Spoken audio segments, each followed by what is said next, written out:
ஓம் ஸ்ரீ குருபியோ நமக. ஓம் ஸ்ரீ மகாபெரிவா சரணம். நம்ம சேனலில் ஒவ்வொரு வியாழக்கிழமையும் மகாபெரியவரோட சச்சரிதம் வாசிச்சுட்டு வந்துட்ருக்கோம். அந்த வரிசையில் இன்னைக்கு அத்தியாயம் 7 வாசிக்க போகிறோம்.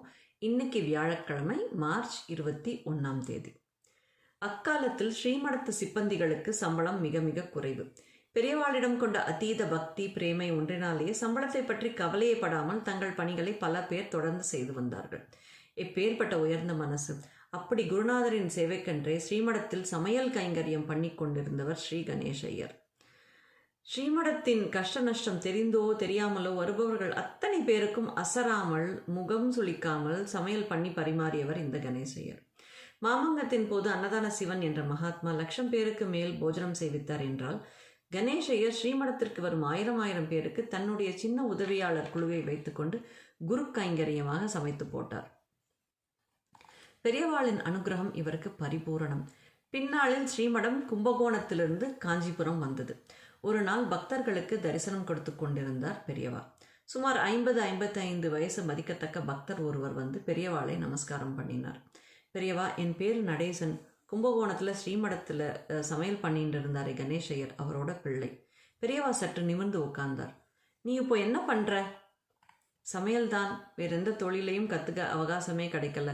குழந்தையிலேருந்தே கஷ்ட ஜீவனம். பின்ன ஏன் செலவு பண்ணிட்டு இவ்வளோ தூரம் வந்து? பொண்ணுக்கு கல்யாணம் நிச்சயமாயிருக்கு, பெரியவா தான் உதவி பண்ணணும். பெரியவா கண்களை மூடிக்கொண்டார். பெரியவாளின் உள்ளத்தில் தான் குழந்தை சுவாமியாக இருந்தபோது கும்பகோணம் ஸ்ரீமடத்தில் கணேசையர் சாம்பார் வாளியோடு ஓடி ஓடி பரிமாறியது தெரிந்ததோ என்னவோ. பெரியவா எதுவும் பேசவில்லை.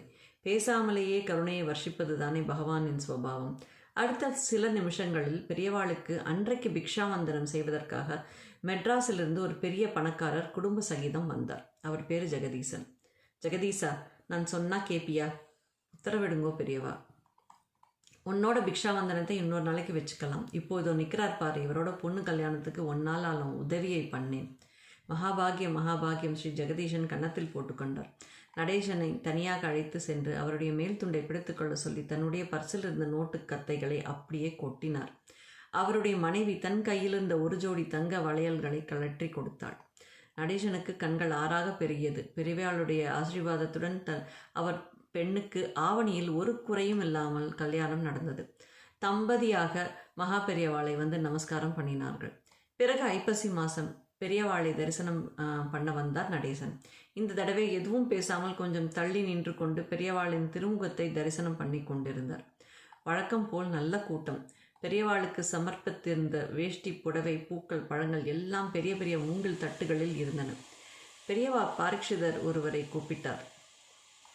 இந்த வேஷ்டி, புடவை, பழம் எல்லாத்தையும் எடுத்து நடேசன்கிட்ட கொடு.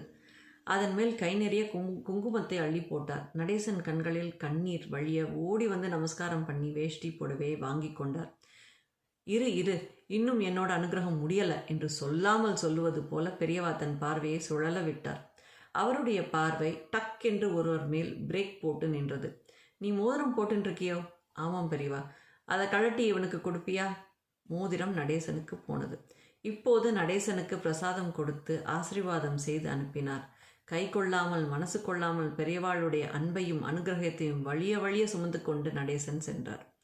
அவர் போனதும் கொஞ்ச நேரம் அவரையே பார்த்து கொண்டிருந்து விட்டு அங்கிருந்தவர்களிடம் நடேசனின் நிலையை எடுத்து சொன்னார்.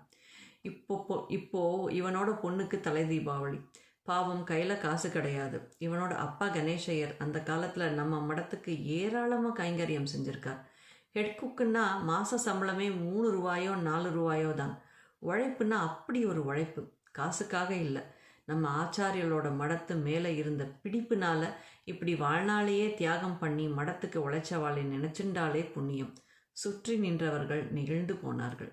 ஓம் ஸ்ரீ குருபியோ நமக. ஓம் ஸ்ரீ மகாபெரிவா சரணம்.